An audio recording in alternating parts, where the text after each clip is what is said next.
I'm going to give you some of the secrets about how we make you buy what we want you to buy. So as a marketer, when I'm first giving you a product, what's my job? Well, my job is to make you want it, to crave it, to need it, to think that it is the best innovation in food since sliced bread. But how do we do it? Well, I'm going to give you a really big example later that I'm going to break right down for you. But let's just start by looking at a few fun little things. So here we have Shreddies, an old favourite, been around for years, very popular in the UK and Canada. Without changing a single little thing about that product, they remarketed them, rebranded them as brand new diamond-shaped Shreddies. Food marketing genius right there. In the 1950s, there was a very important innovation in food. The instant mix cake, one of my personal favourites. When they were first brought out, all you needed to do was to add a little bit of water. Who's not going to love that? Well, actually, no one loved it. No one bought the bloody things. So they did a bit of research. And what they found was that the main consumer, the target consumer, the housewife, felt that it was cheating. They didn't want to pass off such an easy thing as their own baking to their partners, their husbands, their families, whatever. So what did the producers have to do? They had to make it harder. So now you had to add water and an egg. And sales exploded. But these examples, these are just chicken feed compared to what I really want to talk about tonight, and that is chickens and pigs and cows.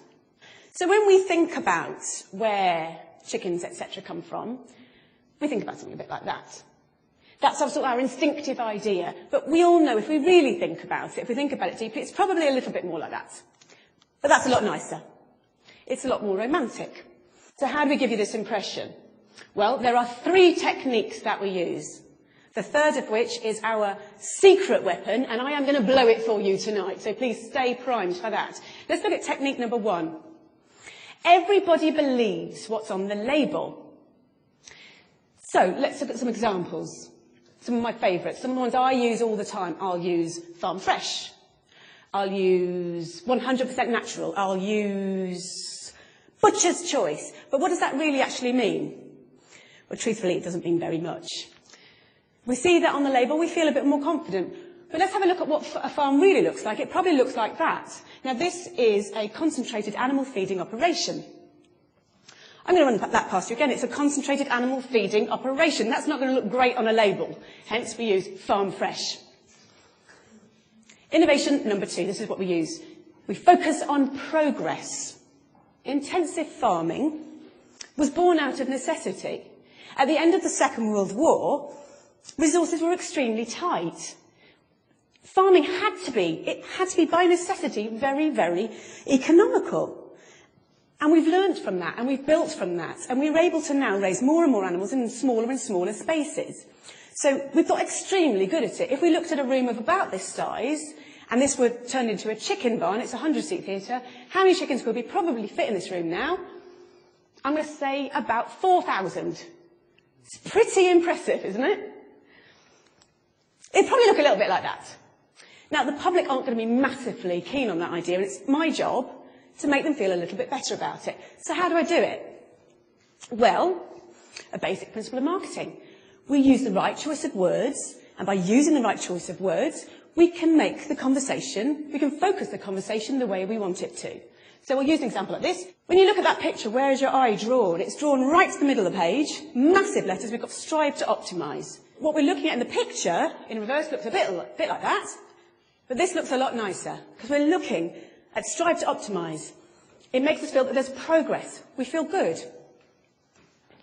So the challenge for the marketers is to make the public feel comfortable about what they're seeing.